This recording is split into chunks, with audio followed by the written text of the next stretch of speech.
没有乐器，以纯人声唱出旋律和节奏来诠释辛弃疾的词《青玉案》，让人耳目一新。甚至像 Loco Novo， 他们甚至是来去唱了中文的诗词歌赋的时候，就知道其实这个可能性其实是可以无限延伸的。发出5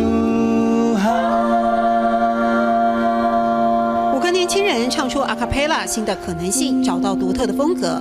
客家歌曲《花树下》重新编曲，一片片花瓣掉落下来，声音里有故事，有画面。花瓣凋零这个东西，可能一般人可能不会去想到说，在完全没有正规和声进行的状况下，可以制造出这样子的感觉。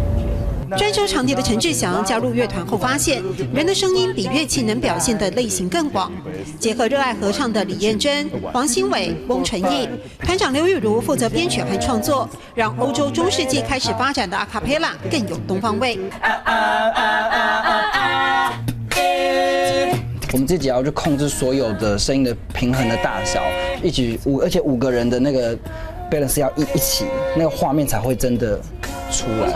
在国内外300多场表演比赛获得肯定，热爱音乐的5个人希望以新的声音得到更多共鸣。大家好，我叫希。Vocal Novo。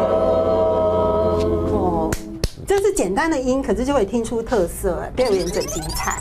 唱开大斗子子，拥有创作能量，让这个人声乐团表演更丰富，观众也可以从他们不同的尝试当中得到耳目一新的感动。表演真精彩，唱开大斗子子，表演真精彩，唱开大斗子子。